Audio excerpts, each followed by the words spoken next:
제가 감기인 줄 알고 감기약을 먹었더니 전혀 호전이 안 돼서 그제 이비인후과 갔더니 편도선에 염증이 좀 많이 생겨서 좀 힘들었어요. 우리 장로님들하고 같이 장로고시 보러 가서 자는데 제가 기침을 너무 심하게 해서 아마 잘 못 자고 아마 시험 봤을 거예요. 지금도 좀 목소리가 많이 좀 크게 나오지 않으니까 잘 귀 기울여서 들으셨으면 좋겠습니다.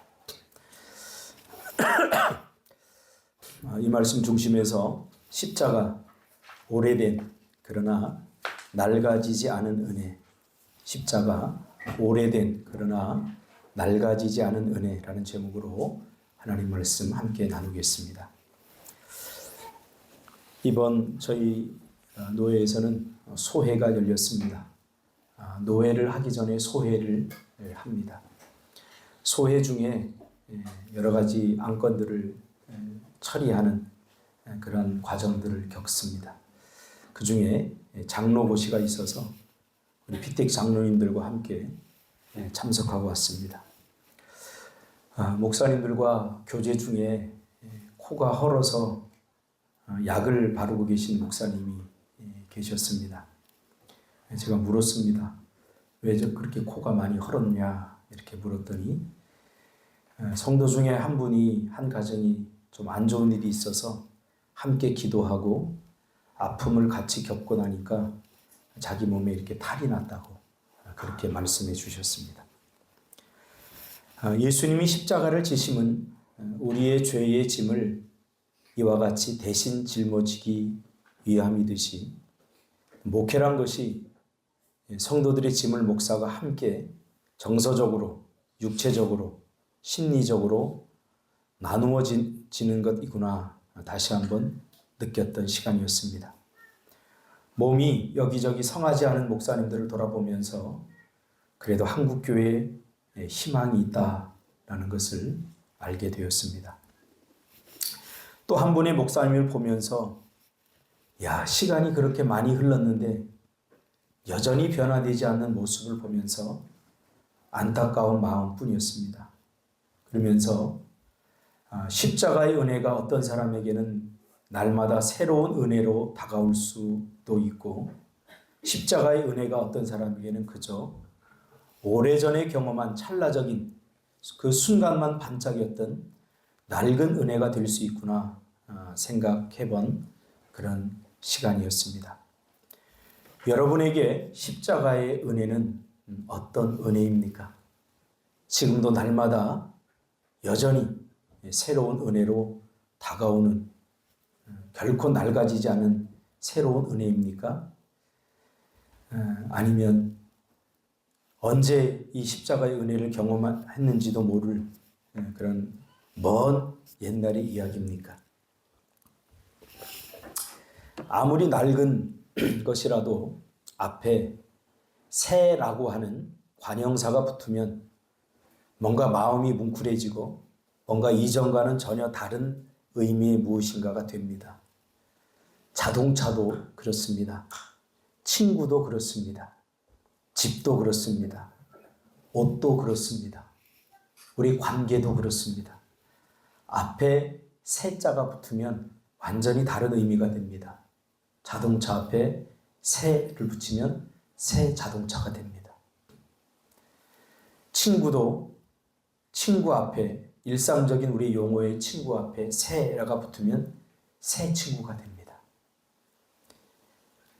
우리의 관계도 앞에 새가 붙으면 새 관계가 됩니다. 매년 이렇게 봄이 오고 있죠. 봄이 오는데 시인들은 이 봄을 그냥 봄으로 표현하지 않고 새 봄으로 표현합니다. 여기는 뭔가 새라고 하는 표현이 앞에 관형어가 붙을 때는 우리가 형언할 수 없는 다른 느낌이 우리에게 다가오는 것을 보게 됩니다. 성경에 의하면 우리는 이전 것은 지나갔으니 보라 새 것이 되었다 라고 선언을 분명히 합니다. 여러분은 정말로 새 것이 되었습니까? 새 것이 되었다고 성경이 선언함에도 불구하고 우리는 여전히 낡은 십자가의 은혜를 붙들고 살아가고 있지 않습니까? 사도 바울이 경험한 십자가는 겉으로는 낡아지나 우리의 속사람은 날마다 새롭게 하는 그런 은혜라고 고백하고 있습니다. 무슨 말입니까? 날마다 새로운 은혜를 경험한다는 거예요. 무엇으로 인해서? 십자가로 인해서. 날마다 새로워진다는 말은 다른 말로 번역하면 날마다 자란다라는 말입니다. 그러니까 사도 바울에 의하면 날마다 새롭다라는 말과 자라간다는 말을 번갈아 사용하면서 십자가의 은혜를 경험한 사람들의 새로워지는 모습을 표현해 주고 있는 것입니다. 그러니까 성경에서 자란다라고 하는 말은 새롭다라고 하는 말의 또 다른 표현입니다.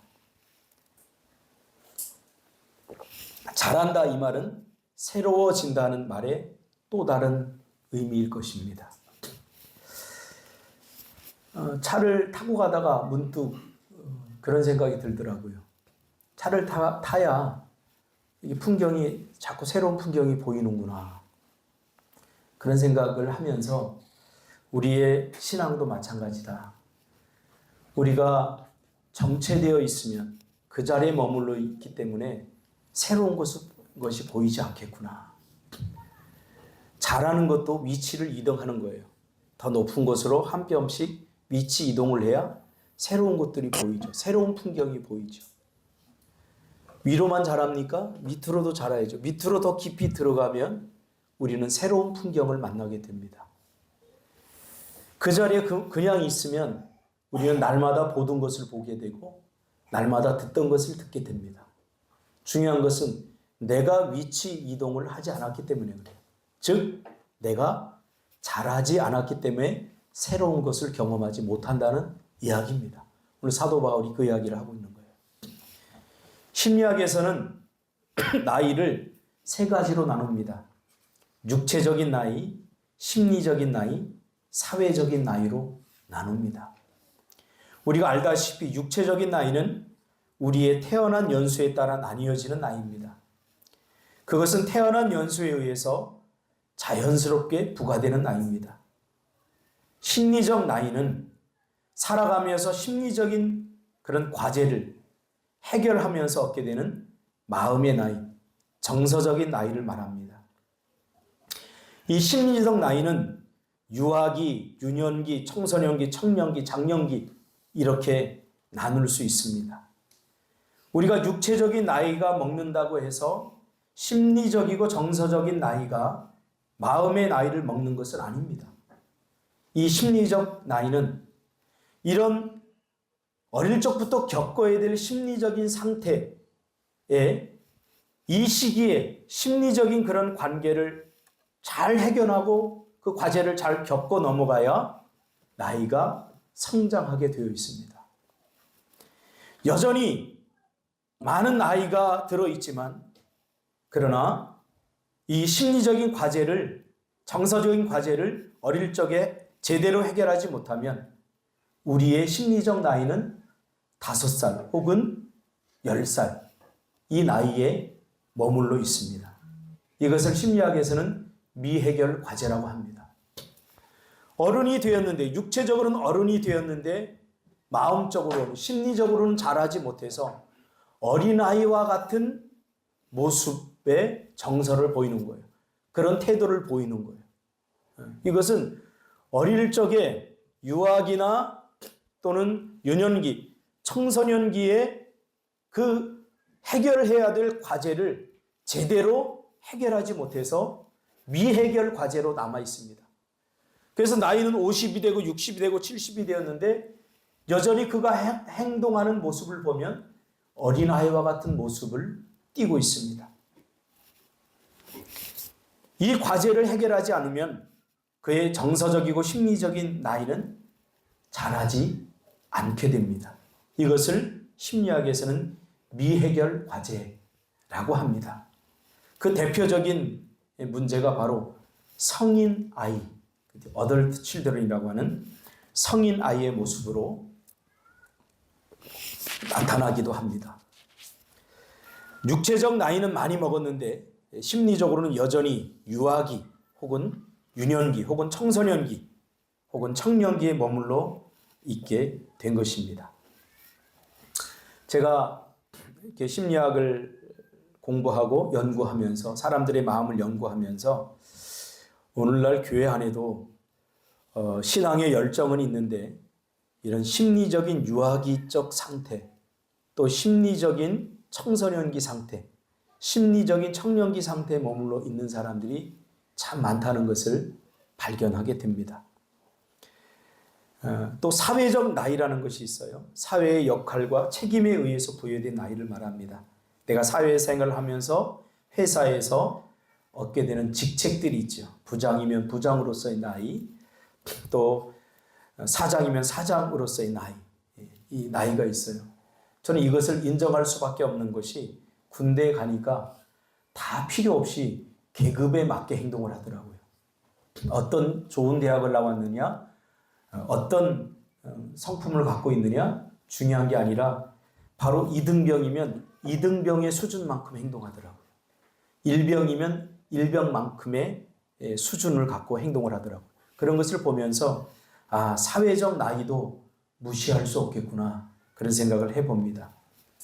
여기에 저는 한 가지를 더 추가하고 싶습니다. 바로 영적 나이입니다. 영적 나이. 신앙생활에도 다 나이가 있습니다. 영적 나이죠.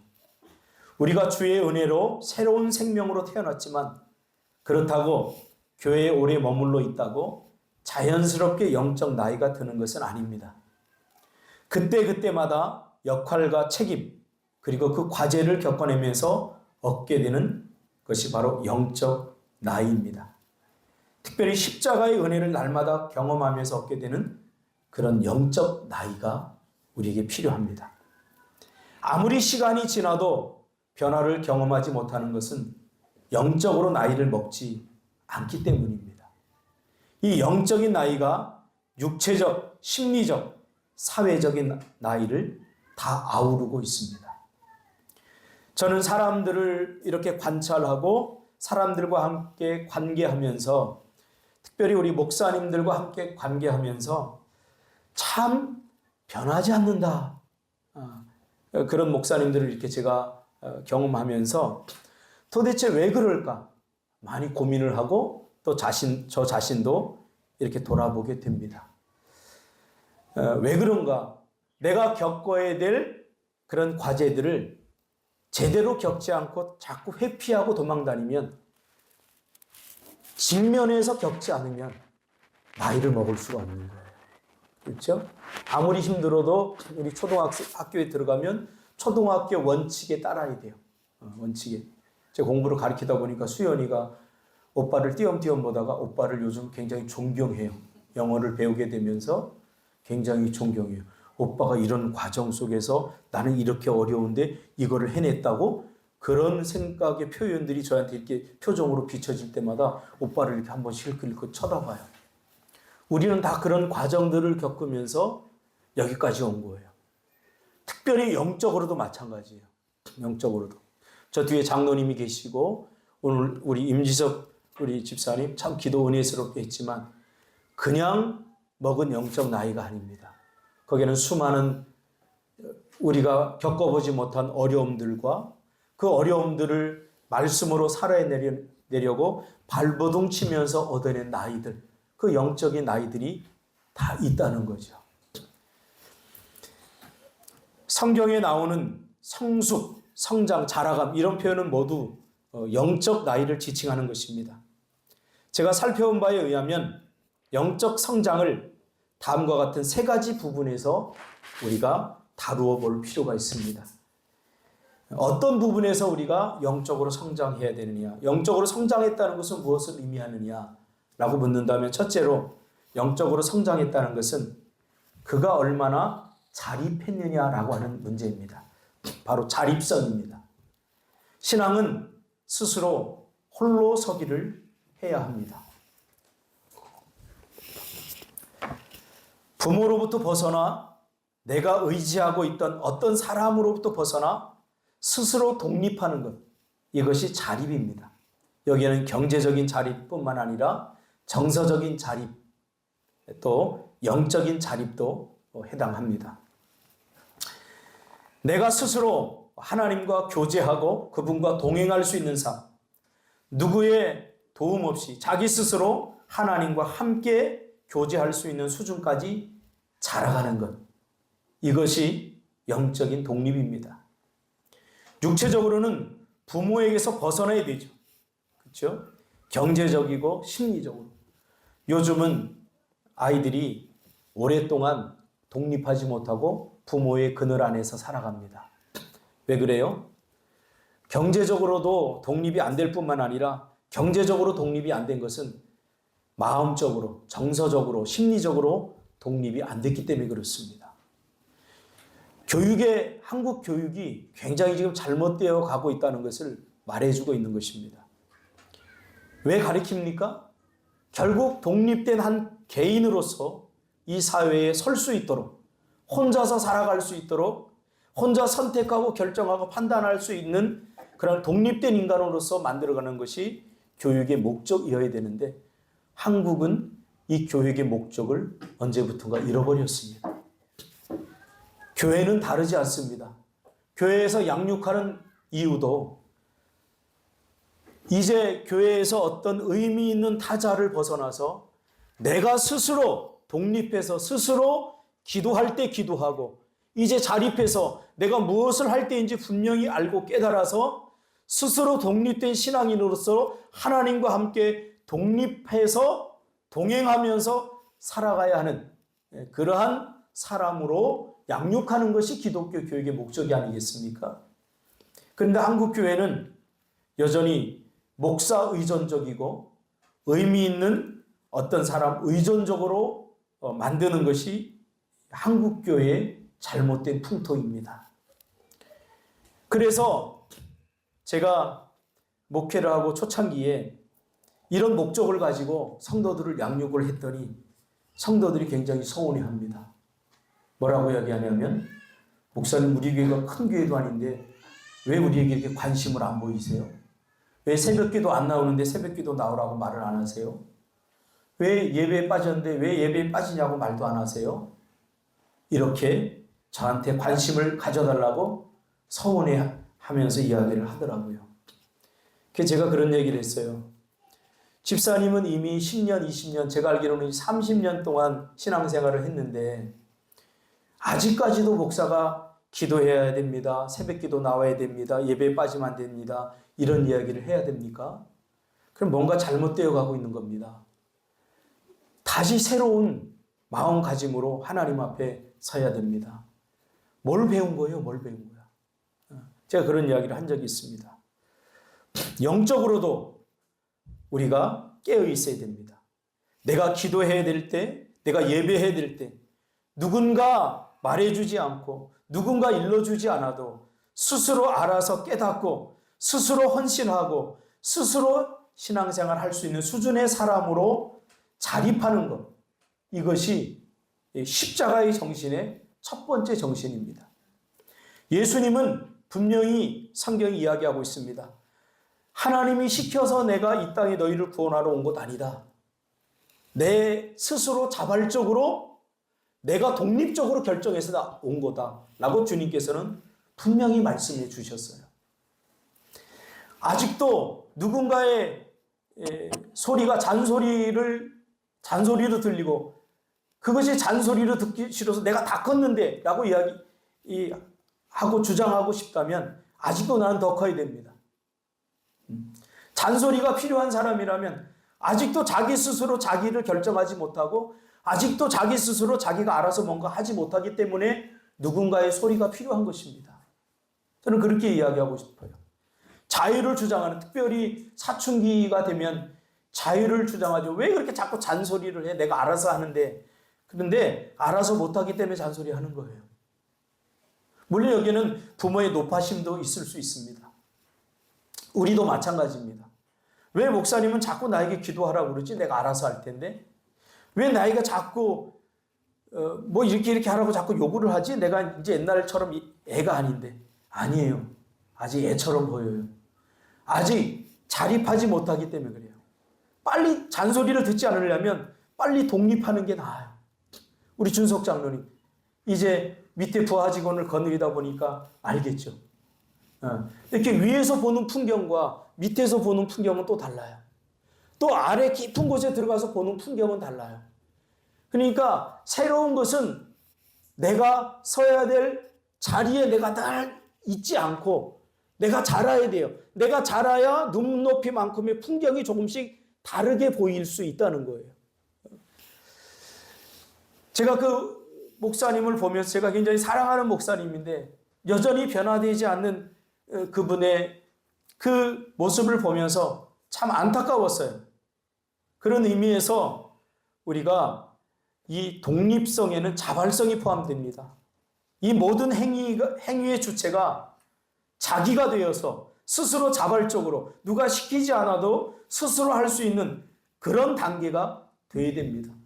이것이 십자가의 정신의 첫 번째 정신입니다. 예수님이 그러지 않았습니까? 우리를 바라보면서 죄와 더불어 살아가는 죄의 정상들에 묶여서 고통당하는 우리를 바라보면서 누구와 상의하지 않고 하나님 내가 저들을 구원하러 가겠습니다 하고 독립적으로 스스로 결정한 그런 결단입니다. 이것이 안 되면 이 십자가의 은혜를 경험하지 않으면 아무리 나이가 들고 시간이 아무리 흘러도 여전히 어린아이와 같은 모습으로 하나님 앞에 설 수밖에 없습니다. 또 사람들을 앞에 설 수밖에 없는 거죠.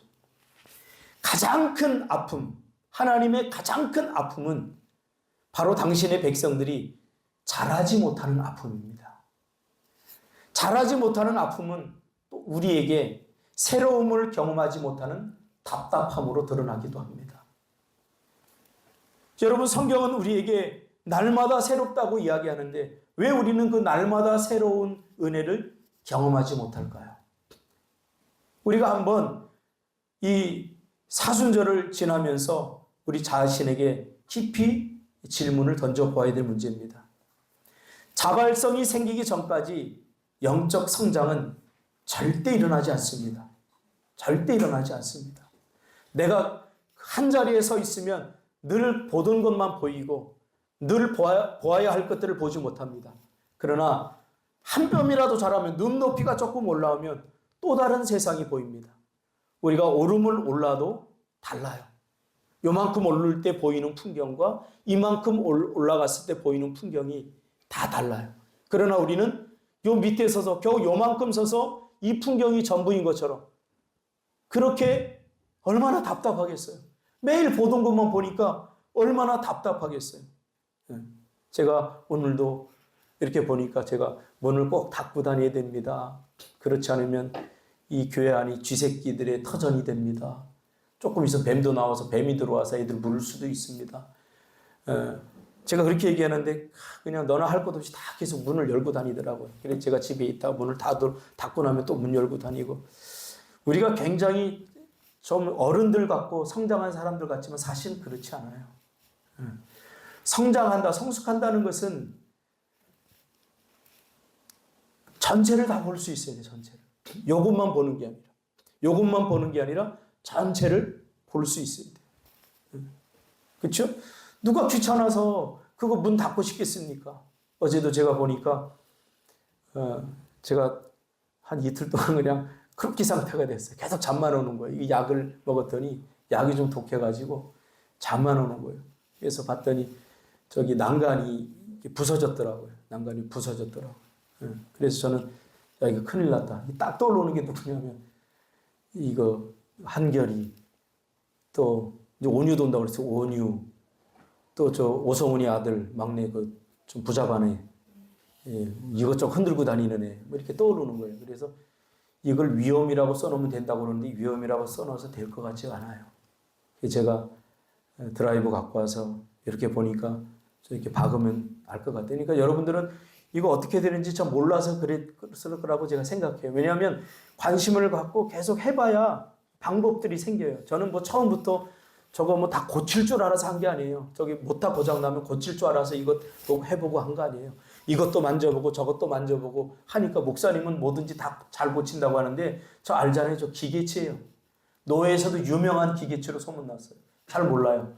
근데 해보니까 해봐야 되니까 이것도 내가 손을 안 대면 이게 일주일이 되고 2주일이 되고 3주일이 돼도 그대로 있을 거라고 저는 알기 때문에 성장이라고 하는 것은 바로 그런 겁니다.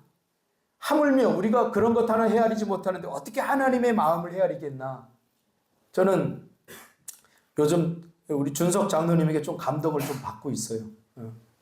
조금 인간이 되어가고 있구나 그런 생각이 들어요.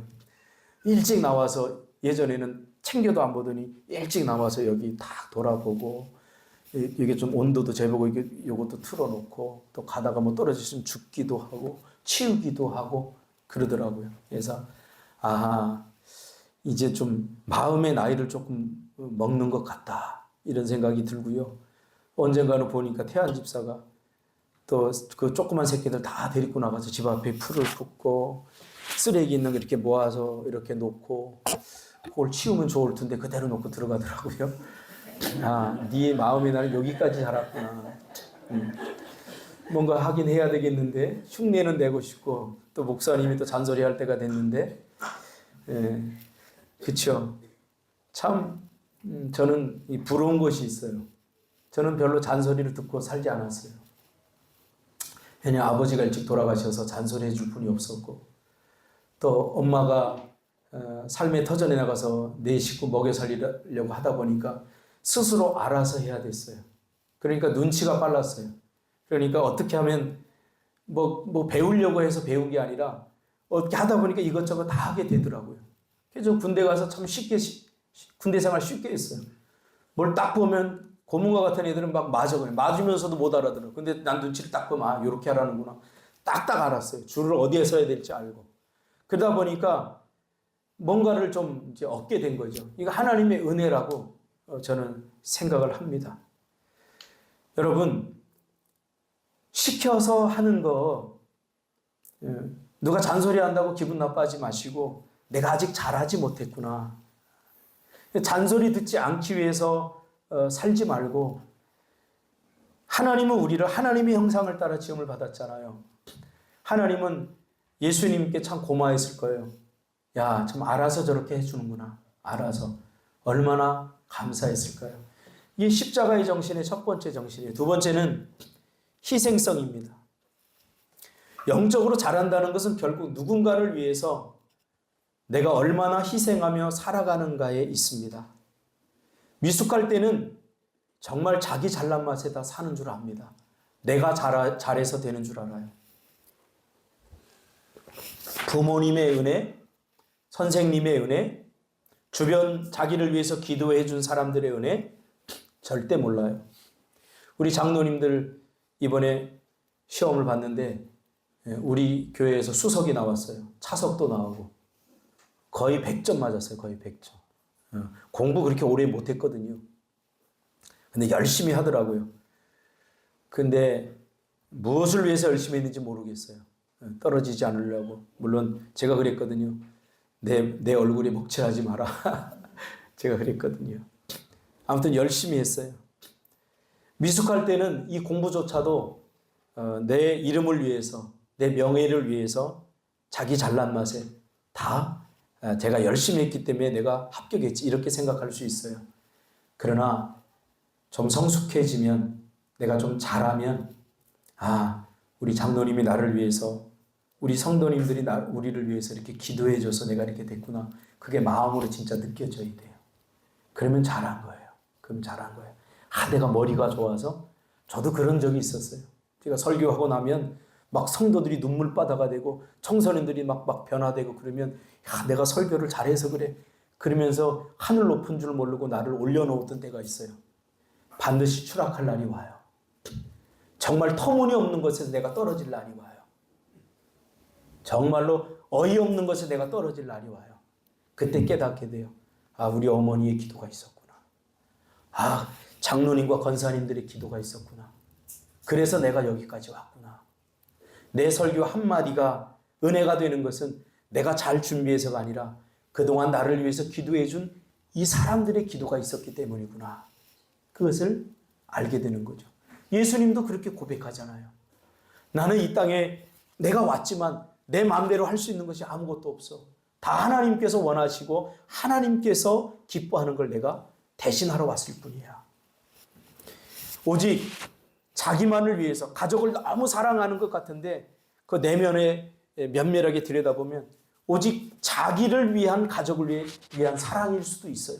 그러면 가족들이 절대 행복하지 못해요. 자기 소유로서 일부러 가족을 여기고 아내를 또 자기 자녀들을 대한다면 절대로 그 자녀들과 아내는 그리고 남편은 행복할 수 없어요. 그래서 겉으로 보면 정말 가정적인 것 같은데 그러나 그 가족들은 결코 행복할 수 없게 되는 거죠. 그래서 왜곡된 사랑입니다. 희생해야 됩니다. 소유하려고 하지 말고 자기 마음대로 하려고 하기 때문에 뭔가 자꾸 문제가 생기는 거예요. 내가 잘해서가 아닙니다.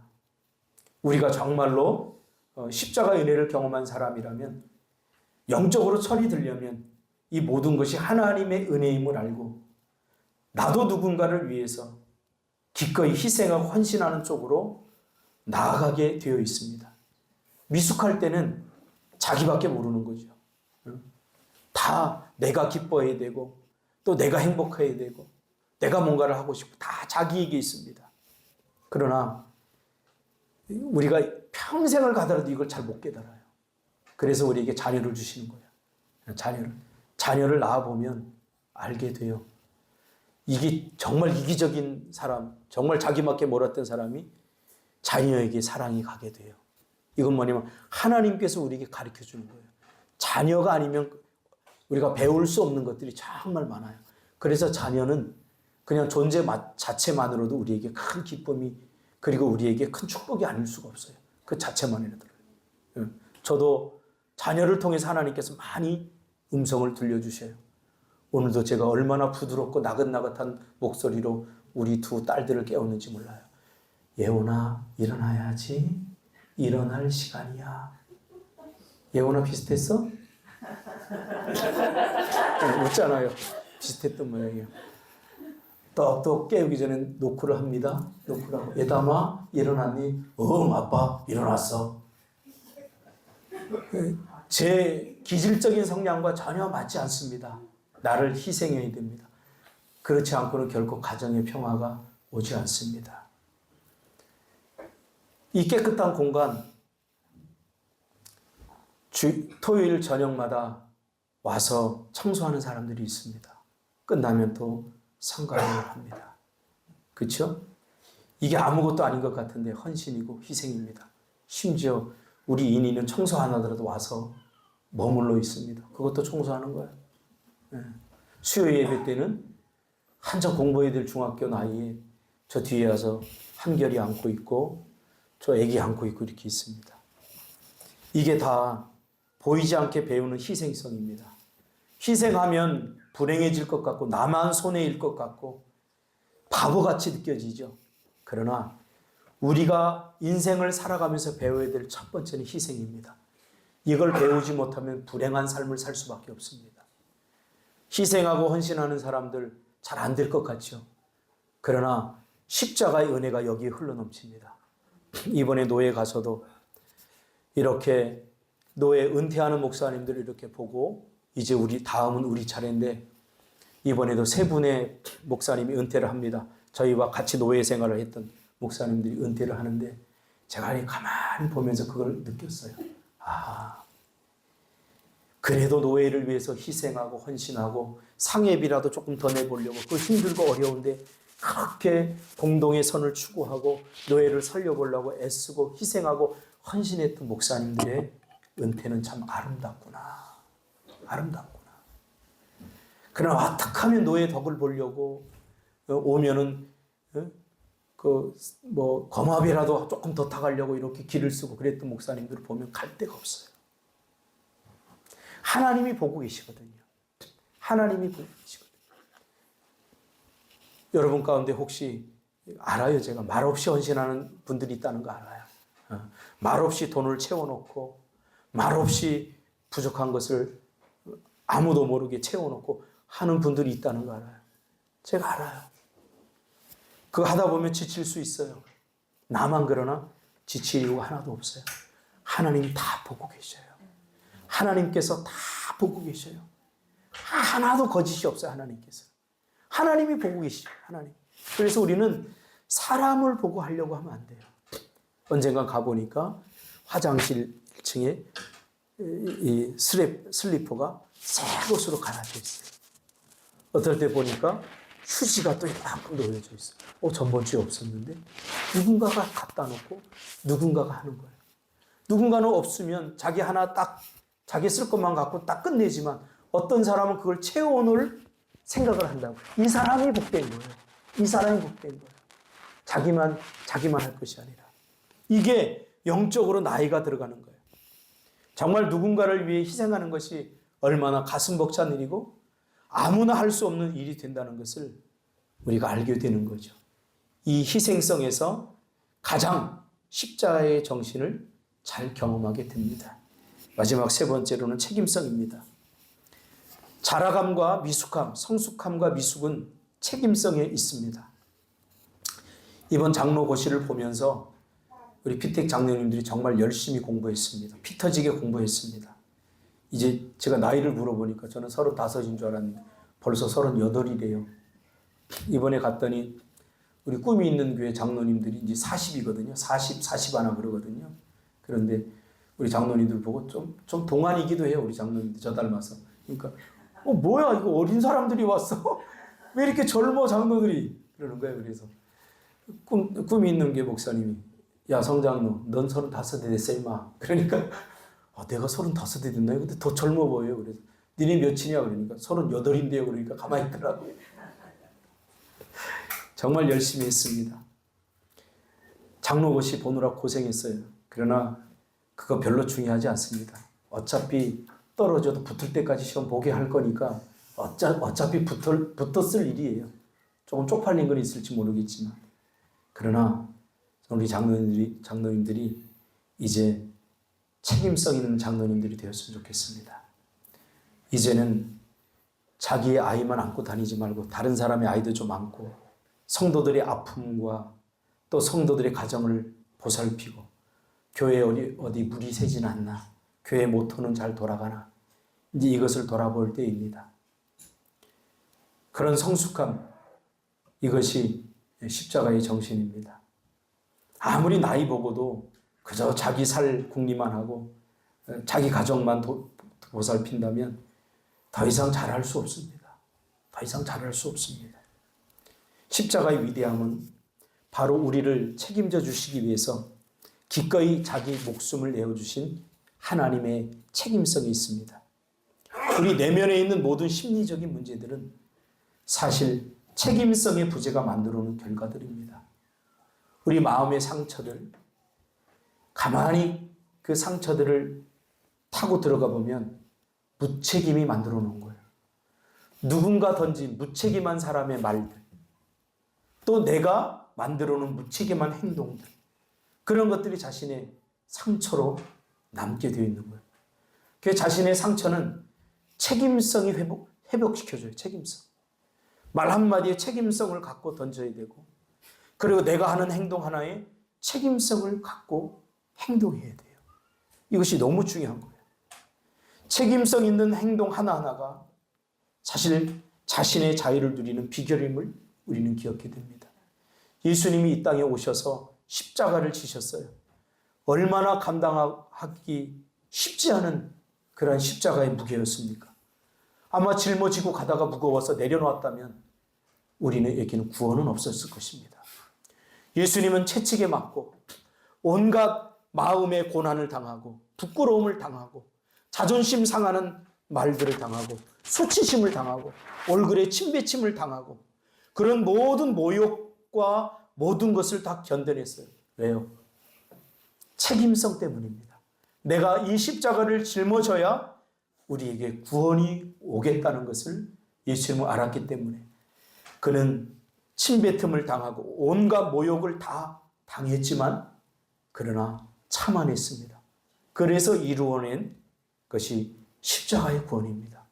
그렇다고 한다면 우리도 다르지 않습니다. 십자가를 이야기하는 사람이라면 우리는 책임 있는 사람들이 되어야 됩니다. 우리가 해결해야 될 미해결 과제, 대표적인 미해결 과제. 제가 많은 사람들을 만나면서, 정말 많은 그리스도인들을 만나면서 특별히 우리 그리스도인들이 해결을 해야 될, 뛰어넘어야 될 미해결 과제, 대표적인 것 세 가지만 잠깐 다뤄보겠습니다. 첫 번째는 복수심입니다. 이 복수심을 가지고 있으면, 복수심은 미성숙함을 말하는 거예요.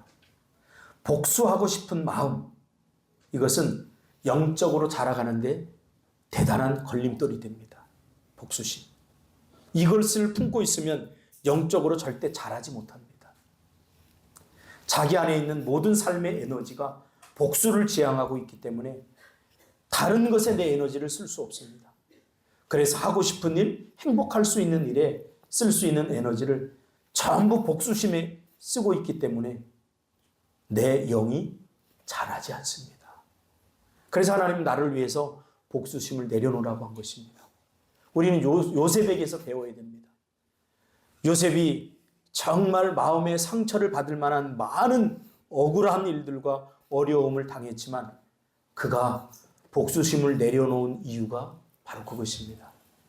복수심에 사로잡히면 하나님의 일을 할 수 없습니다. 왜요? 내가 더 이상 영적으로 자라지 못하기 때문에, 자랄 수 없기 때문에. 여러분, 복수심을 내려놓으시길 바랍니다. 복수심은 하나님께 맡기면 하나님께서 다 해주셔요. 제가 경험해 보니까 복수는요, 미운 새끼들이 있으면 다 하나님께 일러주세요. 하나님 저 새끼 뭐래 하고 다 일르세요. 괜히 내가 거기에 인생을 허비하고 낭비할 이유가 하나도 없어요. 여기에 써버리면 내 인생의 전부가 여기에 쏟아집니다. 그러다 보면 내 인생이 망가지게 돼 있어요. 내 인생의 에너지는 하나님께서 하나님을 기쁘시게 하고 이웃을 기쁘게 하고 내가 너에게 준 사명을 감당하라고 삶의 에너지를 준 거지, 이런 일에 복수하라고 준 것이 아니에요. 그러니 이것은 하나님께 다 맡기세요. 복수하려고 해도 절대 복수가 안 됩니다. 제가 분명히 선언합니다. 절대 복수가 안 돼요. 왜냐하면 복수하려면 내가 그 사람보다 더 망가져야 복수가 되기 때문에 내가 망가지는 것이 복수예요. 그러니 여러분, 섣불리 복수하지 마세요. 제가 해봤는데요, 복수하려다가 내가 망가져요. 복수하고 싶은 마음이 들끓으면 설교가 안 나와요. 다 하나님께 맡겨요. 그러면 하나님께서 어떻게 다 시기적절하게 하나님께서 해결해 주십니다. 두 번째, 우리가 성숙으로 가는데 방해하는 두 번째 우리 정서는 열등감입니다. 이 열등감은 정말 자기가 하고 싶은 일을 하고 살면 생길 수 없는 영적인 증상 중에 하나입니다. 열등감. 그러니까 열등감이 생기지 않으려면 내가 누구인지 알아야 됩니다. 내가 누구인지, 내가 독수리인지, 내가 호랑이인지, 내가 누구인지 분명히 알아야 돼요. 그래야 열등감이 생기지 않아요. 나는 하나님의 백성이고 나는 이 땅의 유일한 하나님의 백성이야 라는 것을 알면 다른 사람과 괜히 비교할 필요가 없어요. 나는 유일한 나로서 존재하기 때문에 열등감 가질 이유도 하나도 없어요. 나는 누구보다 낫다라고는 우월감을 가질 필요도 없어요. 그냥 나는 나로서 만족한 거예요. 저는 저번 주에 축구를 하면서 목사님들이 이제 저한테 해준 말이 굉장히 위로가 되더라고요. 목사님들이 제 설교를 들었나 봐요. 방송으로 나가는 설교를 들었나 봐요. 차를 타고 가다 가져가고 들었는데 어디서 많이 듣던 목소리들이에요. 그래서 평소에는 설교 나오면 다 끈대요, 그냥. 원래 목사들은 설교 잘 안 듣거든요. 자기 설교만 좋아하지 설교 잘 안 들어요. 그런데 축구 같이 하니까 딱 틀었대요. 그래서 딱 듣는데 너무 은혜가 되더라고요. 그러면서 저한테 하는 얘기가 뭐냐면, 목사님은 축구하던 그대로 설교하네요, 그러더라고요. 축구하던 그대로. 저 축구장에 가면 열심히 뛰거든요. 잘은 못해도 운동장 끝에서 끝에, 저는 수비인데 공격도 하고 수비도 하고 다 해요. 공격하더라도 수비도 하고 공격도 다 해요. 그러니까 제가 공격할 때는 수비수들이 좋아하고. 왜? 공격은 자기 라인에서 공격만 하고 공 뺏기면 그대로 딱 서 있어요. 근데 전 그렇게 하지 않아요. 끝까지 내려 수비하고 같이 해줘요. 아마 중석 집사도 알 거예요. 나 많이 뛰어다녀요. 그리고 축구할 때 정말 열심히 해요. 최선을 다해서 해요. 땀을 그냥 얼마나 많이 흘리는지 요즘 같은 날씨에 이렇게 긁으면 하얀 게 나와요. 그 정도로 열심히 뛰어요. 목사님은 축구하듯이 설교하니 그게 저에게 큰 은혜가 됐어요. 그러면서 저에게 하는 말이 참 박 목사는 박 목사다워서 좋다고 그런 얘기를 저한테 해주더라고요. 여러분 그 말 들으니까 제가 얼마나 기쁨이 오는지 몰라요. 나는 그냥 나답게 살려고 노력을 했거든요. 다른 사람 같지 않고 왜 부럽지 않았겠어요. 나보다 앞서가는 사람들이 보이기도 하고 나보다 뒤서가는 사람들이 보이기도 하고 왜 그런 사람들이 부럽지 않았겠어요. 자기다움을 찾는다는 것은 이런 열등감과 우월감을 극복하지 않으면 불가능한 거예요. 그러려면 한눈 팔지 않고 나답게 살아야 돼요. 나답게 살려면 내가 누구인지를 알아야 돼요. 내가 누구인지를 알아야 돼요. 선교사님도 얘기했잖아요. 내가 1달란트 받은 사람인가 2달란트 받은 사람인가 3달란트 받은 사람인가를 알아야 돼요. 그래야지 거기에 만족하고 살 수 있어요. 괜히 내가 1000명, 2000명 모인 사람 부럽다고 괜히 흉내내고 생각해 보세요. 이소부하에도 나오지 않아요. 이소부하에 숲속에 왕을 뽑는다고 하니까 괜히 까마귀가 공작새가 멋져 보이니까 이 털, 저 털 다 뽑아다가 다 자기에게 꽂아놔요. 그러니까 막 화려해 보여요. 근데 바람이 확 부니까 다 날아가 버려요. 뭐만 남았어요? 까마귀, 까만 모습. 까만 모습 자체로 왜 자기를 사랑하지 못하는 이 말이에요. 하나님이 까마귀로 주셨으면 까마귀로서의 자신을 사랑할 줄 알아야 돼요.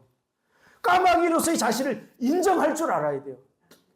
여기서부터 모든 것이 시작이 되는 거예요. 괜히 여기다 깃털 꼽고 화려하게 보인다고 그래서 행복할 것 같아요? 절대 그렇지 않아요. 제가 살아보니까 그래요. 저는 이제 바뀔 일도 없어요. 더 이상 바꿀 수도 없고. 그냥 나는 내 모습으로 사는 게 그냥 좋은 거예요. 이번에 갔더니 목사님 한 분이 이번에 뭐 수련회를 하는데 강사 좀 해달라고 저한테 이야기를 하더라고요. 좀 별로 할 것도 없어요. 뭐 이렇게 뭐 할 말도 없고 그냥 나는 나답게 이렇게 했기 때문에 뭐 할 거 없어요. 그러니까 김성찬 목사가 이야기하더라고요. 맞아, 박 목사는 뭘로 할 말 없다고 별로 할 것도 없다고 나를 쓰라고 나는 할 말 많으니까 나를 좀 써달라고 그러더라고요. 저 친구 저는 할 말 많으니까 저 한 달에 성도도 몇 명 안 되는 3,500씩 지금 빚 갚고 지금 있어요. 할 말 많으니까 저 친구 하라고 제가 그러고 왔어요. 나는 안 하겠다고 그리고 왔어요. 그런 거 예전에는 부럽기도 했어요. 막 이제 세미나 불려다니고 막 그런 거 저도 부흥회 다니고 막 해보기도 했고. 근데 요즘은요, 저는 우리 교회에서 이 자리에 설교하는 거 제일 행복해요. 제일 행복해요. 그리고 제일 가슴이 막 두근거려요.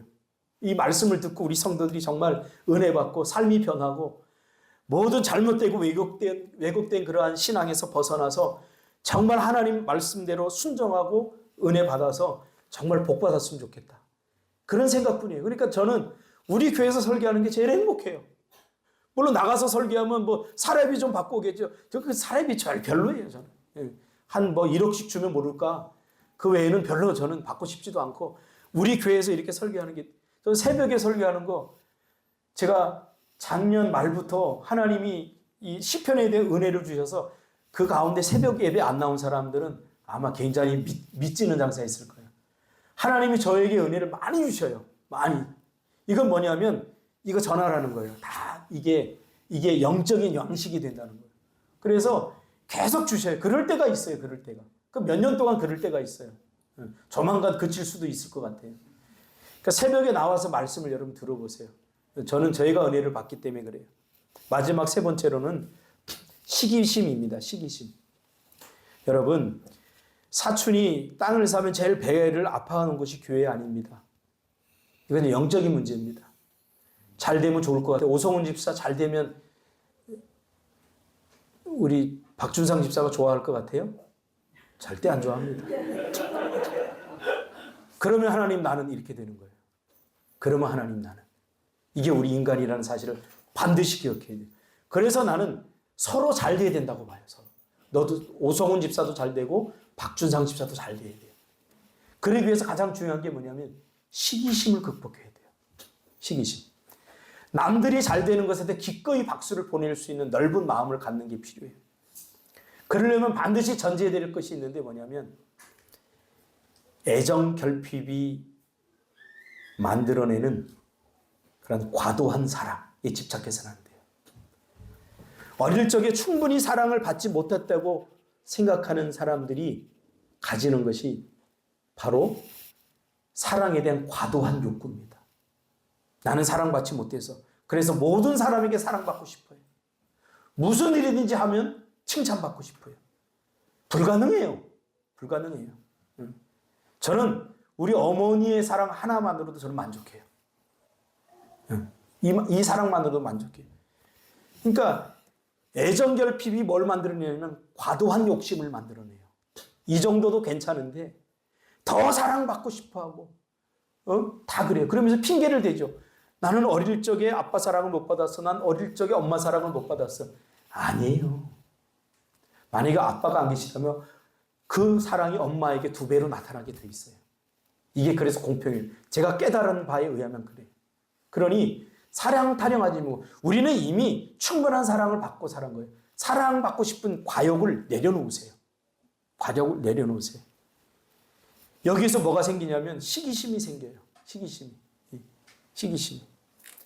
내가 받고 싶은 사랑을 옆 사람이 받는 것 같고 저 사람은 조금 한 것 같은데 과도하게 사람들이 좋아하는 것 같고 나는 열심히 하는데도 사랑 못 받는 것 같고 이게 뭐냐면 자기가 충분히 사랑을 받으면서도 어릴 적부터 애정에 대한 결핍이 있어요. 그러니까 어릴 적에 이것을 해결하지 못했기 때문에 이것이 지금 어른이 돼서도 나타나는 거예요. 그래서 과잉 행동을 하고 뭔가 과하게 합니다. 그럴 필요 없어요. 그건 존재 자체만으로도 충분히 사랑을 받고 있는 거예요. 이런 사람들에겐 어리광을 잘 피우죠. 때를 잘 써요. 억지를 잘 부려요. 그러니 힘들어요. 소통도 잘 안 되고. 그래서 자기 세계가 분명해야 됩니다. 시기를 극복하려면. 저 사람이 가진 거 괜히 부러워하지 말고 하나님이 나에게 주신 것을 소중하게 여기고 감사하게 여기면 하나님이 더 주셔요. 한번 해보세요. 괜히 다른 사람이 가진 거 부러워하지 마세요. 그거 가지고 난 더 크게, 난 더 좋게 그러다 망합니다. 괜히 피똥 쌉니다. 그러지 마시고 저 사람이 가진 것 말고 하나님이 나에게 주신 것 뭔가 한번 세워보세요. 얼마나 많은 것들을 주신지 몰라요. 얼마나 감사거리가 많은지 몰라요. 그것을 하나하나 세우면서 감사합니다, 감사합니다, 감사합니다 하다 보면 어느새 내 삶이 풍성해져요. 내 삶이 풍성해져요. 제가 목회를 하면서 그렇게 불평하고 원망한 적이 별로 없어요. 근데 제가 아는 이번에 가서 만났던 그 목사님은 늘 불평하고 투덜거려요. 늘 제가 보니까 교회도 있어요. 교회도 있어. 성도들도 있고. 괜찮아요, 지금은. 그러면 늘 투덜거려. 지금까지 투덜거려요. 그러니까 더 좋은 것을 안 주는 거야. 더 좋은 것을 안 주시는 거야. 그러면 저한테 그래요. 박 목사님은 별로 기도도 안 하는 것 같고, 뭘 열심히, 우리처럼 전도도 안 하는 것 같은데, 가만히 보면 잘 되는 것 같아. 목사님네 교회는 저한테 그래요. 그래서, 난 대신에 투덜한거려. 그래서, 감사해. 그냥, 한 분 오면 그냥 한 분에 감사하고, 2분 오시면 2분에 감사하고, 예배 빠지면 드리는 대로 감사하고, 감사해 보세요. 자꾸 다른 사람 보면서, 나 저거 없어요, 이거 없어요, 왜 이거. 그러면요, 평생 그렇게 살아요. 보세요. 60이 돼도 그러고 있을 거예요. 끔찍해요. 감사하세요. 이미 주신 것. 여러분 감사하시길 바랍니다. 주신 것 감사하면 하나님께 더 좋은 거 반드시 주셔요. 기도하겠습니다. 하나님,